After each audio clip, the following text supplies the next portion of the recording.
ourselves. We still have Yes. 2 more sessions to go. 2 more sessions to go. Please don't rush out. Don't even rush out. There is a lot to learn today. It's one of its kind. I'm bringing in the next speaker, which is the SEN, special needs, educationist. So she'll be talking to us about different, education, or, that our children can, have, or that they can get involved in, or that we can refer our children to. If your children need attention in school, don't overlook it. Don't act in ignorance. There are so many resources available out there. Oh, let's make welcome Rafia Banire. Thank you, Miss. Is she on? Rafia Banire. She has a BSc degree from University College London and a Master's in International Business and Science. She has acquired years of experience working in places such as Harley Street Hospital, Cavendish Hospital, Lewisham College and more. Please make welcome Rafia Banire. Hello.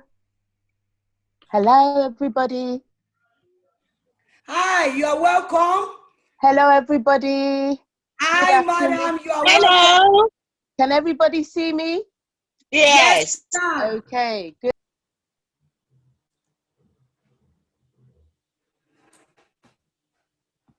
Please unmute. Please unmute your speak. Thank you. Hello. Can everybody hear me? Hear you now. Yes. I just want to say thank you for this opportunity. And I really give God the glory, because it's not by power, it's not by might, but it's by who God showeth mercy. So today I'm going to be talking about special educational needs. And the first thing I just want to say before I go into the nitty-gritty of the whole program is I just want to say 2 things for our parents. I know of Black origin, and unfortunately, even though we're in a land where it's filled with milk and honey, sometimes we let our beliefs and we let our traditions get in the way. And I'm saying this because our children we're lucky to be in a land where things are working and no child is limited. No child is limited. Unless you want to limit your child, no child is limited. Every child is valued. Can everybody hear me? Yes, we can hear you. Yes. We can hear you. No child is limited. Every child has a value placed on them. And unfortunately, during my short walk of life with the special needs, sometimes it saddens me when I go to meetings and I see the way our people of ethnic origin, how they behave. It's unbelievable. And I'm a Christian, so I'm a believer. But the fact is, God only helps those who helps themselves. If they tell you your child has ASD, it doesn't mean it's the end. With prayer and with help, you'll be shocked where your child can go to.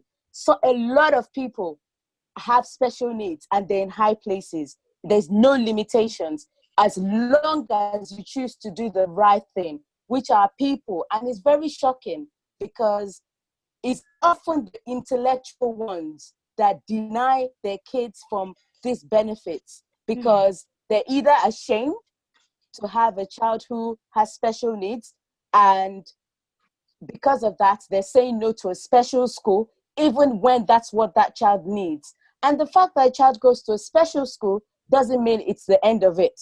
Sometimes they just need that firm background to help them. They need that background to help them. It doesn't mean it's the end of it. I've got a testimony of a child on my caseload who started off in a special school. Now the child is back in a mainstream school and the child is doing amazing. His A-level results was the best in his whole year. So much so, he was the head boy of the school. So it doesn't mean it's the end of it. please, please, please. Another thing I want to say to our parents as well, when you go to your children's school, please be inquisitive. It doesn't mean because they're white or they know more than us. No, you can be inquisitive without being aggressive. Because if we want to be real, there's 30 children in a class. There's 2 teachers, 1 teacher and 1 teaching assistant. Now, if your child is a child who's cooperative and doesn't give problems, if they've got issues, you'll be shocked that nothing gets done about it because your child is not throwing a tantrum. If your child is throwing a tantrum, then something will be done about it because they want to get rid of that child so that they can have one less child to deal with. And that is the truth. If you go to your child's school, please, if they tell you your child is working below, ask them, how below? How many years? What have you done? Please be inquisitive. Because I've seen children I've seen a child they've done 6 years of primary school and yet they can't even spell a word as simple as water. And it is in the UK. And I'm telling you because I've seen it. This is what I've seen. A child who is going to school for 6 years, yet cannot spell a word as simple as water. I've seen children go to secondary school in year 7, and when they test their IQ, they're working at year 1 level. How did that happen? This is the UK, and it really does happen. So let's not put everything in the teacher's hands and think they're doing the best for our children. Please let us be inquisitive. So I'm now going to go into special educational needs. So special educational needs is quite broad. People often think it's only when your child has maybe a physical disability or your child has ASD or ADHD. No, sometimes some kids are just wired in a way where they think differently. And so, for example, I'm going to use my cousin. He was left-handed, and his mom switched him from being left-handed to right-handed because she just didn't understand why he writes with his. Now, if a child is left-handed, the active part of his brain will coordinate with his hand, so it will be on the left. So now, since Auntie switched him from left to right, that active brain does not correlate with that hand movement any longer. That caused a big problem. His wires had been switched, and that caused a big problem for him. So those kind of things are special needs as well. If you notice that your child is not talking properly, please see the speech and language therapist. Please see the pediatrician. It is not a matter of label. It is just acting fast. So if you go on the website, on this SEND website, there's something called an Ehc Needs Assessment. And that is when a child has special needs in any shape or form. Now, in a school, there should be something called SEN support. When a child is noticed to be working 2 years below, so your child is in year 5 and they're still working at year 2 level, it's a problem. It's a problem. And what the school should be doing is finding out what the problem is by getting that child assessed. By assessing them through the educational psychologist, speech and language, the pediatrician. So the pediatrician will be the one who can tell us maybe it's as a result of ASD or ADHD or whatever. Now, the speech and language will be able to assess that child's speech and language. Is it age appropriate or not? The educational psychologist will be able to tell us the cognitive ability of that child. And this is all the reports that we put together to say this child definitely needs beyond and above. So if a child is on SEN support at a school and they're not making progress, even after all this assessment has been done, the next stage is this child should get additional support through something called an Ehc Plan. So an Ehc Plan means Educational Health Care Plan. Educational means the cognitive ability, health maybe that child has a health condition that is not making them function as well as, or has a health condition that means that they're always in the hospital, so they're losing time on their learning at school. So that's why it's called educational health care plan, because sometimes they try to say, oh, this child is doing well at school, but so you don't need an educational health care plan. But maybe that child might be doing well, but would have been doing better had they not have the health problem that is keeping them out of school. So to apply for a healthcare plan, you would have to fill out a form called Educational Healthcare Needs Assessment, and that can be found on the website of any local authority. You can Google it. The short form for it is Ehc Needs Assessment Request Form. It can be found on any local authority, and you can either do a parental request, or the school will do a school request. Now, a school request, most of the time, I have to say, the school gets lazy to do it because they have to prove beyond reasonable doubt that as a school, they have done a lot of work on that child, and now that child needs beyond and above. So most of the time, the school are lazy to do it. Please, please, please, if you're a parent and you can see that your child is struggling, you've spoken to the school and they're not doing anything about it, please, please, in God's name, go on there and do a parental request. You have a right to do a parental request. Do it, send it to your local borough, and they will contact the school to ask them various questions which the school have no option but to answer to the LA. Please, please go ahead and do it. And once the educational healthcare assessment form is being filled, it will be sent to the SCN team, which I work for. And what would happen is, between 6 weeks, we will take it to panel, and panel would decide whether they're going to assess a child or not. Now, also, please, please, please, don't be scared, don't be afraid. If they take it to the panel and panel says no, please, the panel has a right to give you a right to appeal. Please appeal. If you feel strongly about your child not making progress, please don't feel threatened. Please don't feel like you're helpless. I know sometimes it's a struggle, but like my young lady Demilade says, we are the advocates for our children. No one would do it for us. No one. And if you notice in England, in the white man's land, everything is accessible.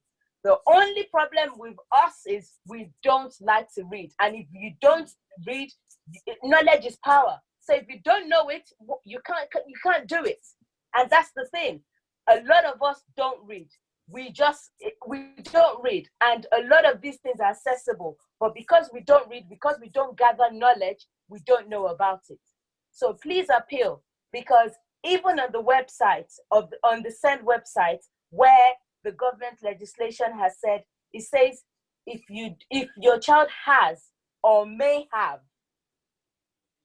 I repeat, if your child has or may have a special needs, the local authority must assess. So how can a local authority in a panel decide that my child will not be assessed? Because even in the statement, it says may have. So the only way to determine whether I have or not is by assessing that child.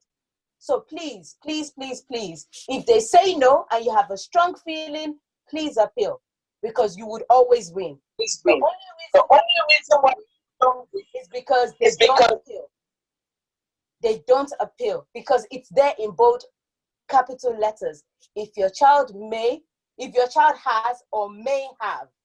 Now, how can you prove my child doesn't have if you don't give my child a chance to be assessed, to prove beyond reasonable doubt that they do not have special needs?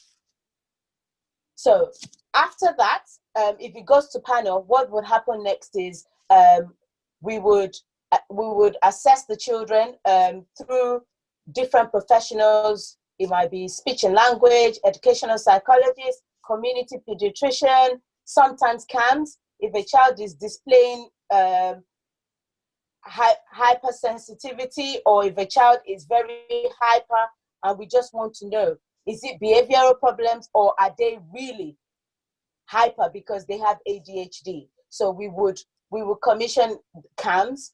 Sometimes we commission occupational therapy. Maybe a child's writing is not great. Maybe a child has sensory needs. We need to know. So after 6 weeks, we gather all this information and we go back to panel. And then panel will decide whether yes or no, they will issue that child with a plan. Now, I just want to say, as much as a plan is important, I also want to say it doesn't mean it's a fix. We have to do our part as parents, and we also have to make sure that we have we go to school and support each other, because sometimes children with special needs, they behave differently at home than they behave at school. So we need those strategies to be shared between the school and home, so that we're doing the same thing. We're making sure that we're consistent. A plan is not a quick fix. What a plan does is it just gives extra funding. So maybe that child needs a one-to-one to sit with them to explain things over and over, which a class teacher can't do. That funding will be available. Also, it might just mean that child needs a special school. And it doesn't mean because a child needs special school now, they will need it for the rest of their life. It just means at this point in time, this child needs special school to kind of understand who he or she is. Because in a special school, the way it runs is different from the way the mainstream is rigid. So it might just mean that child needs to understand his environment at that point in time. And a stitch in time saves 9, really. I know it's not what we want to hear. I have a child who's dyslexic, and to be honest, it's the best thing that I ever done by taking her to the school that she's in now. She's not in a special school, but she's in a school where they understand her needs. And my child, she's a different child. My child used to go to a normal school where they always told me my child was lazy. She would not go beyond her capacity. And because I'm blessed to be in this field, it gave me a bit of insight. And I went out and carried out all the tests. Now, my child is not in a special school, but she's in a private school where there are only 8 people. I had to sacrifice. Now my child is the number 1 in her school. This is a child who they told me all the time could not do much. There was nothing much to her. This is a child who every year comes home with the best in maths. She's going to year 9. On Monday is her first day at school, and she'll be in year 9. This is what I had to go through. So please, as parents, please, let's not give up, and let us not, because they're also good at shutting us down. Especially my child was a child who was very cooperative. She would never disrupt a class. So if I'd left her alone, she would have sat there. If I'd left her alone, she would have sat there and not gained anything. And whose benefit would it be? Because they've told me times without number she was lazy. So it was my responsibility to say, you know what? I'm going to give this a thought. I'm going to investigate what's going on here. So that's why I'm saying, please, I know the plan is important if your child has special needs, but let us not make it the ultimate. Let's make God the ultimate foundation, and let us be partnership with the school and other professionals important in order to make sure that this child, who they think might not be anything, will be something. I just wanted to put it out there. When the child has a plan, it actually goes with them until the age of 24, as long as they're in full-time education. It goes up to them to the age of 24, as long as they're in full-time education. So it's a benefit. Let's not look at it as a label. It's about us making sure that the best, every child has something special about them. Look at the scientist who is on the chair. I've forgotten his name. I always tell my child, look at him. He's on the wheelchair. He can't even speak. But yes, he's making theories. He's making decisions that the world is following. So why damage our children's image just because, or why limit them just because they've got special needs? For them to be in this world, God knows why they're here. They're special for a reason, and please let us make their specialty come out. Let's not think they're embarrassment to us, because that's what I found in my walk of life. A lot of our parents are shameful because their children have special needs. Trust me, I know, but guess what? That child has something. God knows why they're here. Please let the light shine. Let's not kill it. Thank you very much. Is there any questions, please? Thank you very much, Miss. Oh my God, good to see your face. I've been trying to get hold of you. So sorry. Thank you. I apologize. I was very busy. I hope to get in touch more. Oh, thank you. I have about 2 questions. Please, if you have any questions. Sorry? Yes, please. Any questions? I'm willing to. If you have any question, please type it in, please. One of the questions I've got here is, what support is available for children with delayed speech? Okay, so first thing first, if you notice your child is not speaking properly, or you're noticing that, because there's some certain things that comes with milestone, with the age milestones. If you find out it's not happening, please, please, please refer them to speech and language therapy, because what will happen is they'll get assessed and they'll be able to find out, have they got delayed speech? Because sometimes it might be because they've got a twisted tongue. It might be because they have a lisp. It might be because a lot of children who have ASD also seem to have speech and language delay. And what they would do is ascertain where your child stands in respect to these various areas. And then they'll be able to give appropriate programs to support these children. So it might just be that, because sometimes when you have two adults with a child, you don't communicate that, you don't talk very often sometimes, or a child doesn't go to nursery and just stays at home, you find out that they tend to talk less than children who are exposed to their own kind of, to a lot of other children. So please, first thing first is to get assessed. There's different programs out there that the specialists use to help these children develop. Okay, thank you very much. I think you've answered the second question, and I think the person that asked this question would have picked the answer from what you've just said. Thank you. Please, if you have any question out there, please, let's see. Please. Let me know. Question. This is a very, very important information. It is.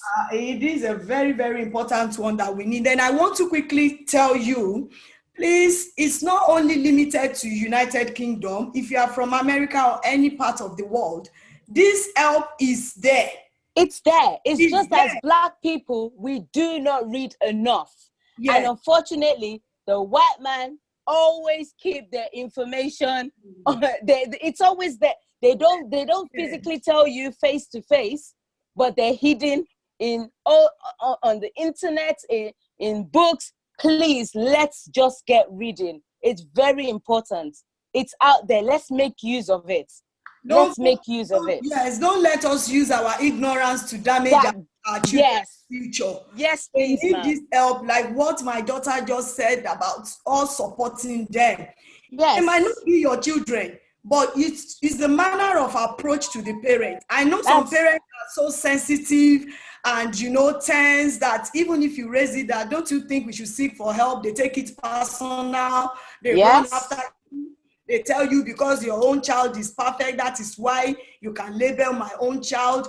Please, we are in 21st century. We've gone past that stage.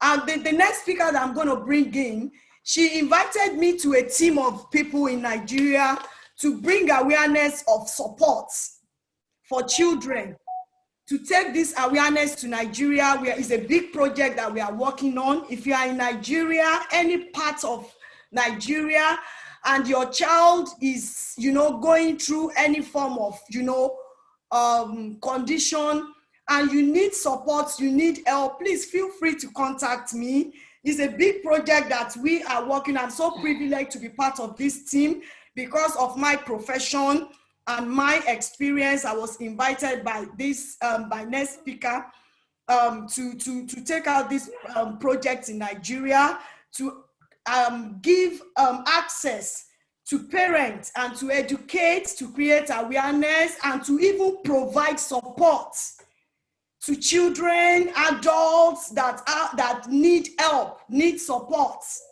Please feel free to contact us. Very soon we will be sharing more information on how to get, in touch with us, just to let people know that there is help somewhere. There is help somewhere. Don't assume that because my child is like this, then I can't access help. Let me hide the child under the chair. No, please don't hide them. If you see anyone, if you can't approach them, maybe you do a quiet referral or anonymous referral and let people help them, because I know a lot of parents are so, defensive, aggressive about it. I know, and that is why I said, let everybody come. At least if we hear professionals, by the grace of God, my status, exposed me to a lot of people that will say, prophetess, please pray for us. My child, they are picking on my child at school, and they are saying my child, they are being discriminating. Because of my profession, I know that this child, what they said in school is true, but we want to hide under spiritual canopy and say, let us pray that God should remove that teacher, the teacher that is speaking on my child. That's it. Thank you, man. You're preaching. I don't want to.